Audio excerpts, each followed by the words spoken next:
Please help my daddy reach 500 subscribers. Go Browns! Don't you?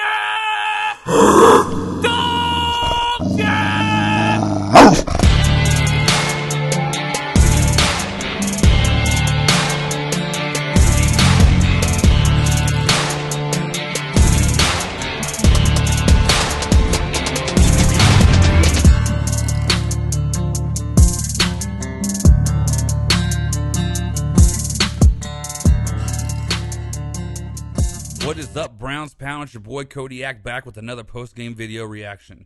It's been a minute. We had the bye week. It's been a minute since I've recorded a video, so I was looking forward to this. Obviously, we know the results today. The Browns went to New England and lost 24-17, I believe. And it was a terrible showing by the Browns, especially in the first quarter. And to be honest, I thought after that first quarter, I thought today's video was going to be me coming in here and tearing this fucking room to pieces. That's what I really thought. I was livid. I had steam coming out of my ears. It was just embarrassing. It was honestly embarrassing to see the stupid mistakes we were having. Now, everybody knows how much I love Nick Chubb. Okay, I think he's the hardest worker on the Cleveland Browns. I truly believe that. The guy doesn't talk. The guy's all about business. He just works on his craft. And I love the shit out of the guy. But he had 2 critical fumbles today. And he never had 1 fumble last season. Knock on wood. If you watched one of my earlier videos, blame it on me because I jinxed him because I mentioned that. And then ever since I had that video, he's fumbled the ball 3 times since.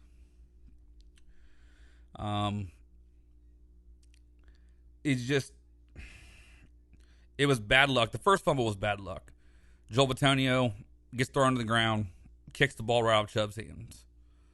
The second one, Chubb comes back with a great run, rips off a huge run, and the guy makes a great play behind him and strips the ball out like at the 3 or 4 yard line.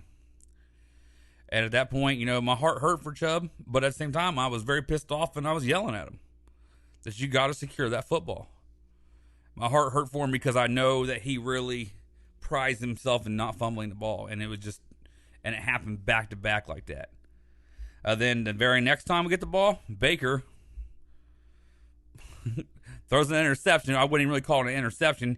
It was one of those ones where he pitches it out in front of him. Then one of the receivers runs under it on like an end around. And he literally pitched it right to the defensive lineman because the defensive lineman blew Joel Bitonio up the pieces and just intercepted the football. So we're down 17-0 in the first quarter. And before New England got that first 3 points, Denzel Ward dropped an interception in the end zone, which was right in his hands. I thought the Browns otherwise played good. You know, besides the penalties, we'll get into that. But I thought they played good otherwise. You know, we had our opportunities. I felt like we were every bit as good as New England is if we can eliminate the penalties. That's the problem. And the stupid mistakes. New England is so good, not because there's so much talent on their team. Yes, their defense is very good this year. Jamie Collins playing at a Pro Bowl level, and he wasn't worth a fucking turd for us the last 3 years. Goes back to New England, and now he's looking like an all-pro. But we're used to that in Cleveland. But I think New England is so good because they don't make the stupid mistakes. They don't commit stupid penalties. They don't throw stupid interceptions. They don't fumble the ball in critical situations. They're very smart and intelligent. They let the Browns beat themselves today. The Browns beat the Browns today, not the Patriots, the Browns. Now, Tom Brady is the GOAT, and he made some good throws, you know, and I'm not taking anything away from New England. But the truth is, the Browns beat the Browns today. We ran the ball at will, and I wrote that down. We were running the ball at will against them. We were dominating them up front. But stupid penalties, like always, the turnovers killed us. The same thing has killed us this whole season, basically. Let me ask you this. Do you even know what kind of team we have at this point in the season? Because I don't. This has been the weirdest fucking season that I can remember. I don't even know what kind of team we have. We look good for periods, and then we look terrible. Is it coaching? I don't know. Maybe it is coaching. I didn't think so, but maybe it is. I'll tell you right now, if I was Freddie Kitchens, if he survives another week, because I got a feeling something's going to happen this week, whether it's going to be coaching changes, whether it's going to be trades, something's good. There is going to be something that changes on that team this week. You watch. Something's going to come down in Cleveland. I guarantee it. But if I was Freddie Kitchens, I would make his team run until their legs fall the fuck off for all the penalties they commit. I can handle the penalties that are judgment calls by the officials, like the pass interference calls or a holding call. But the ones that are pre-snap penalties, I cannot tolerate it. I can't stand it. You know how you get them to stop doing that? Make them fucking bleed. That's what you do. Make them breathe and suck for wind. That's what you do. And they won't do it no more. It's getting out of control. And it's embarrassing and it's pathetic, to be completely honest. Now, that's my opinion. That's how you fix that situation. You run it the fuck out of them. These guys are making millions of dollars. You run it the fuck out of them. Take control of your football team, Freddie Kitchens. Now, I know you're not out there committing to penalties. I understand that. But you got to do something before the season is flushed down the toilet completely. So, getting into more of my game notes here. I thought Baker played good. He had that one interception, which was a weird play, which was a good play by the defensive lineman. It was just the whole thing was just weird. He had one bad throw that should have been picked, but I thought he played good. I really did. I thought he threw the ball accurately. I thought he managed the game well. I thought the Browns played good for the most part, other than killing themselves with stupid turnovers and penalties. The same thing that we talk about every single week. The corners. Here's another thing I got. How come when the Patriots were going for it on fourth down, our corners are sitting off of the fucking receivers 8 to 10 yards? I mean, their receivers were literally just running up and turning around and getting first downs. I mean, Tom Brady made one throw over the top, which in my opinion was a pass interference. If you're going to call pass interference on, I believe it was Rashard Higgins there towards the end of the game when he caught that one-handed pass and he stuck his arm out. Well, Hightower, I believe it's Hightower. Is it Hightower? Maybe not. I think he's on their defense. Sorry. Whatever the receiver is, number 13 for the Patriots. I can't remember his name. On that deep pass over Greedy Williams, he clearly did the same thing. He stuck his arm out all the way up to the very end and then pulled it in to keep his distance. It was literally the same play. And they called pass interference on the Browns, and they called nothing on the Patriots. So, but other than that one pass, it's not like Tom was throwing it over their heads. Get up on the receivers, man. I thought it made a big difference having Greedy and Denzel back today. I thought Denzel Ward played really good. I wish he would have caught that interception, in the end zone. But I thought he played really good. I thought Greedy Williams played pretty good. It makes a difference having them guys in there because they can play. They're fast enough to play press coverage. You can leave them out there one-on-one, especially against New England because they don't have really any receiving threats other than Edelman underneath.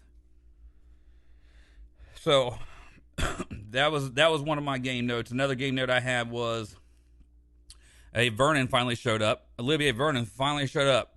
If you watch my last video, I bitched about him because he's looked like he's had his head in his ass the entire season, but looks like he pulled it out of his ass for this game. He had a pretty good game. Browns undisciplined. We've talked about that a million times. You know, the Browns just dug themselves into a hole. I mean, that's what it came down to. That first quarter killed them. The game was over, and I wrote that on your game's over in the first quarter. When Edelman scored that touchdown after the Baker Mayfield pitch bitch touchdown, that's what I called it, or pitch bitch interception. Sorry, the game was over. It was over at that point. Let's see here. Not pass interference. Yeah, I wrote not pass interference. That was the Rashard Higgins one that they called pass interference on him, but they didn't call it in the beginning of the game. But they didn't call it in the beginning of the game when the guy did the same thing to Greedy Williams. Offensive line looked better. Having McCray on left tackle in place of Greg Robinson, I thought they looked a lot better. New England blitzes every play. And I thought for the most part the Browns' offensive line held up good. There was a couple plays, they let them through, but I thought they played pretty good, honestly. Hey, and the kicker still looks good. I think we finally got a kicker. We can say, woohoo, got a kicker. That's about it for my game notes, man.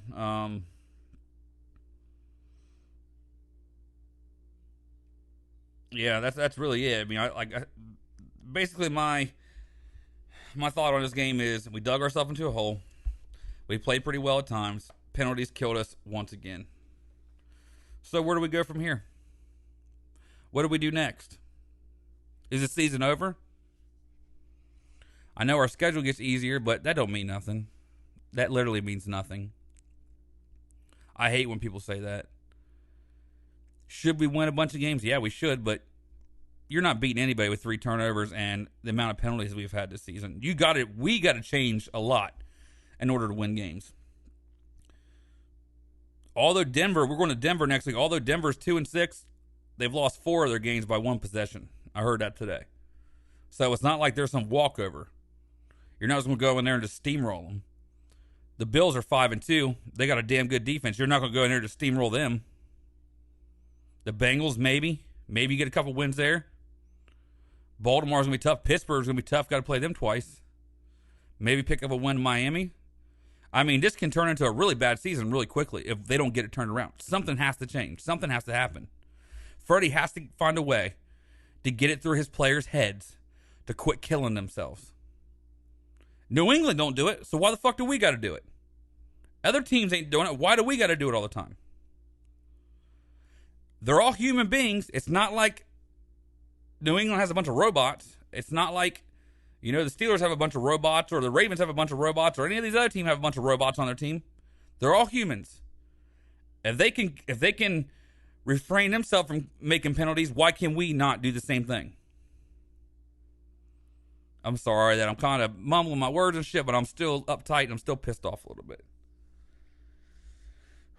So, where do we go from here? That's my question. I don't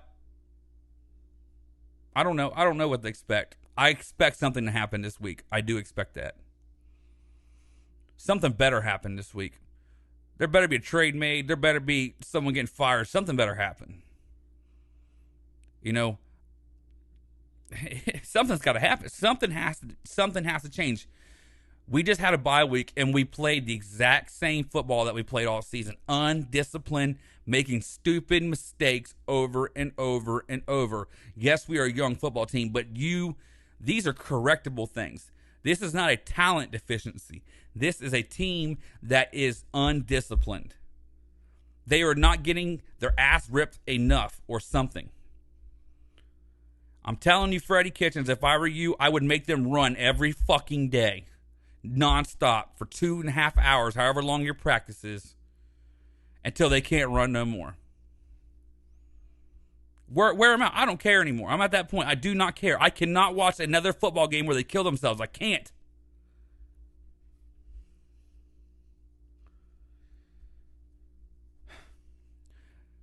Thanks for watching. I ain't got much else to say. I'll have another video once I calm down, and we'll get into more discussion on what to expect from here on out for the rest of the season. I appreciate you watching. Hit that like button, subscribe if you would. I'd appreciate it. And I'll see you soon. Thanks.